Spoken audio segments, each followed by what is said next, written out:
Well, the last video cut off on me. I'm not sure why. Like I said, I don't know the settings. Anyway, back to what I was saying. It caused red flags. So I had called Ron called the doctor and told them that I needed clearance for my upcoming surgery, and also that while my sugar was now coming down by the testing, I was having episodes.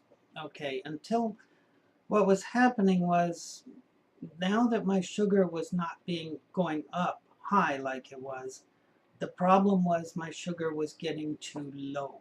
The medicines were strong, strong enough that for like the well for months, let's just say, it changes your stool consistency and frequency of going to the bathroom or whatever.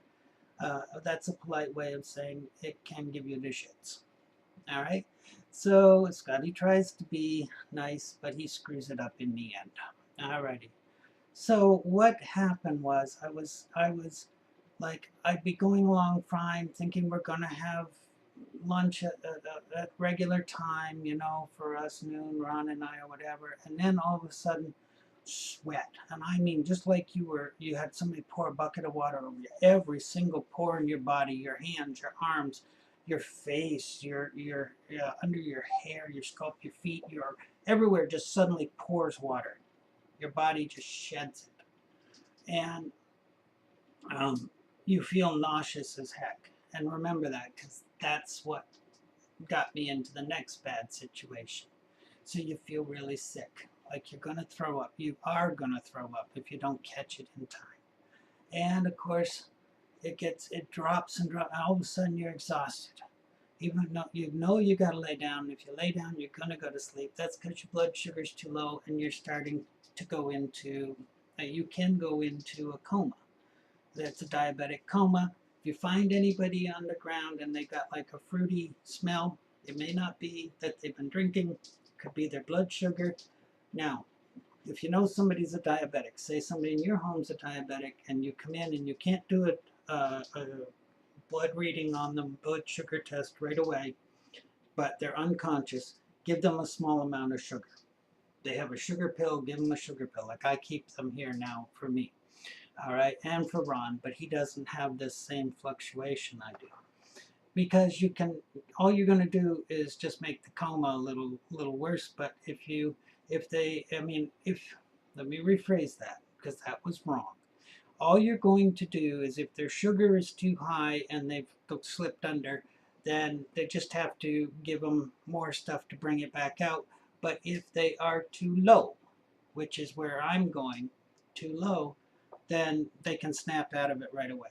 What the paramedics do is they give dextrose. I think it's like a 10 something D, um, D something, I don't know, not 10W D40, but it's something like, it's a lot of dextrose concentrated.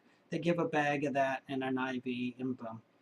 We do it at the hospital. So anyway, my blood sugar was going too low and I was crashing. So, getting sick. And part of that getting sick was I was throwing up a lot. All right, now I'd been throwing up before, but we blamed it on the sensitive stomach they claim I have. That if it just, it's like a snowflake stomach. It's weird. It's a social justice stomach. It can take the most horrendous food, the hot sauce and that, and loves it. But if it gets something it doesn't want, like too much air or whatever, boom, I throw up. But that wasn't what it was, or at least not now. That's not what it is. It's the sugar going too low. So I was throwing up. Well, the doctor kind of worked on that, got that settled. It was actually a timing issue. I had to take my sugar level more often and find out when to eat, when not to eat. Learn to feel my body. Don't take that, August. You don't take that like that. You don't get to feel your body. You have to feel your body to understand what's going on with it. Okay, But because I was throwing up, I had done something either in my stomach or whatever, and I was now had a GI bleed. Yes, a GI bleed. Just like I didn't have enough stuff going on. So it wasn't so bad a bleed that I had to be hospitalized.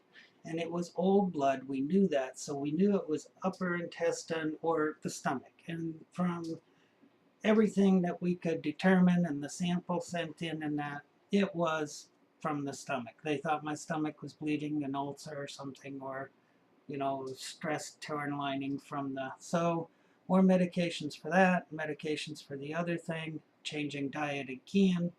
And so the good news is 3 weeks later on that, which was just, a week ago? God, I don't know. So like a week and a half ago, whatever, the GI bleed stopped.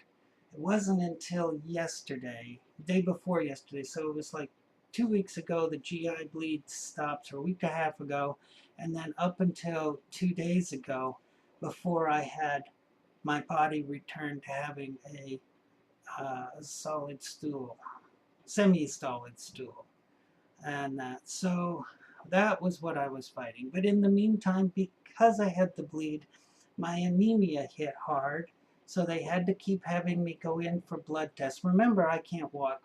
I was trying to save Ron by not using the wheelchair, so I was trying to use the walker.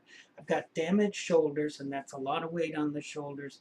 I've got my spine is damaged, so I'm trying to, use a walker and twist and all that. Oh God, it's nightmares. So anyway, I'm not doing that anymore. It doesn't matter how much effort or where we have to park, whatever. I'm in the wheelchair because I can't do it. I collapsed today, and the other day they had to have me wait in the doctor's office. They almost called an ambulance because of all this stuff. So anyway, so that would have been funny, wouldn't it not?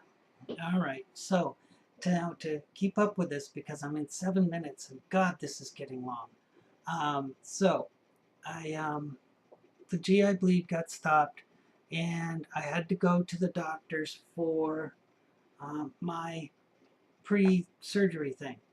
And everybody wanted the pre-surgery the last week before the surgery, or the last few days before. Well, not everybody can have that because I have to have 5 pre-ops. Silly, stupid people. That'd be 1 a day, and I can't physically do that. So even I can count to 5. Don't trust me, don't give me your wallet and tell me to count out 5 ones, because I'll leave you with ones and I'll take the 20s. All right, so gotta have a soda, thank you. So, all right, so here we go. I have been very ill. The anemia was kicking my butt. So now the situation basically comes down to that. And now I go to the doctor.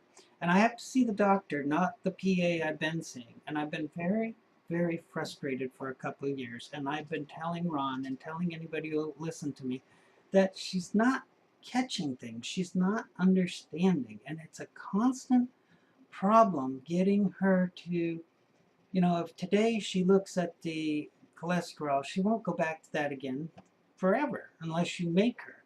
If she looks at item B, she'll never see A or C. She's not pulling it together for me. And with all my problems, somebody's got to pull me together. Get it together, boy. So anyway, we're up to 9 minutes. I'm going to stop this one and start the next one. You don't have to watch them all in one day. Trust me, I wouldn't watch me all in one day. Alrighty. Hugs. I didn't get a chance to hugs on the last one because the computer shut the recording down on me. So hugs on this one. This is number 2, coming up with number 3.